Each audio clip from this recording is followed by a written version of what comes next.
ಎಲ್ರಿಗೂ ನಮಸ್ಕಾರ. ಕಾರ್ತಿಕ ಹುಣ್ಣಿಮೆ ದಿನ ನಾವು ದೇವಸ್ಥಾನಕ್ಕೆ ಬಂದಿದ್ವಿ. ಅದರದ್ದು ಮಿನಿ ವ್ಲಾಗ್ ಆಗಿರುತ್ತೆ.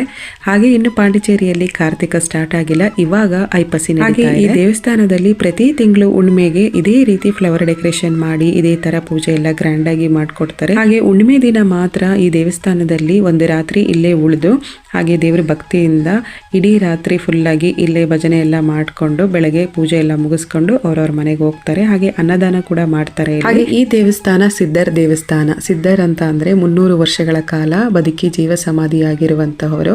ಸೊ ರಾಘವೇಂದ್ರ ಸ್ವಾಮಿಗಳನ್ನ ಪೂಜೆ ಮಾಡ್ತೀವಲ್ವಾ, ಅದೇ ರೀತಿ ಇವರನ್ನು ಪೂಜೆ ಮಾಡುವಂತದ್ದು. ಸೊ ಈ ದೇವಸ್ಥಾನಕ್ಕೆ ಸಿದ್ಧರ್ ಕೋಯಿಲ್ ಅಂತ ತಮಿಳಲ್ಲಿ ಕರೀತಾರೆ. ಹಾಗೆ ಪ್ರತಿ ಗುರುವಾರ ಈ ದೇವಸ್ಥಾನಕ್ಕೆ ಬಂದು ಅಲ್ಲೇ ಸ್ವಲ್ಪ ಹೊತ್ತು ಕೂತ್ಕೊಂಡು ಧ್ಯಾನ ಮಾಡಿ ಅರ್ಚನೆ ಎಲ್ಲ ಮಾಡಿಸ್ಕೊಂಡು ಬರ್ತಾರೆ. ನಾನು ಬರ್ದೇ ಇದ್ರೂ ರಮೇಶ್ ಅವರು ಪ್ರತಿ ಗುರುವಾರ ಇಲ್ಲಿಗೆ ಬಂದು ಅರ್ಚನೆ ಎಲ್ಲ ಮಾಡಿಸ್ಕೊಂಡು ಬರ್ತಾರೆ.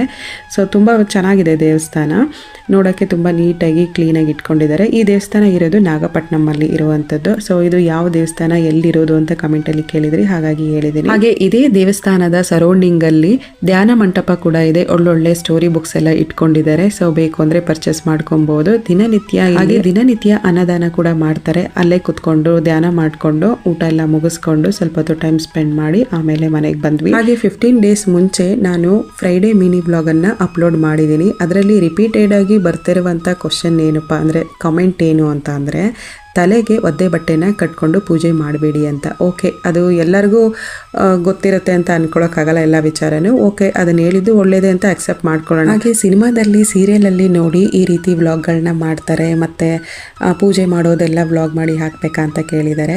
ಬಟ್ ಎಲ್ಲರ ಜೀವನನೂ ಒಂದೇ ರೀತಿ ಇರುತ್ತೆ ಅಂತ ಕೆಲವರು ಫ್ಯಾಷನ್ ಬಗ್ಗೆ ತೋರಿಸಿದ್ರೆ, ಕೆಲವರು ಕುಕಿಂಗ್ ರೆಸಿಪಿ ಬಗ್ಗೆ ತೋರಿಸ್ತಾರೆ. ಅದೇ ರೀತಿ ನನಗೆ ನನ್ನ ಜೀವನದಲ್ಲಿ ನಾನು ಹೇಗೆ ಹ್ಯಾಬಿಟ್ಸ್ನ ಇಟ್ಕೊಂಡಿದ್ದೀನಿ ಅದೇ ರೀತಿನೇ ನಾನು ವ್ಲಾಗ್ ಮಾಡೋಕ್ಕಾಗೋದು. Thank you.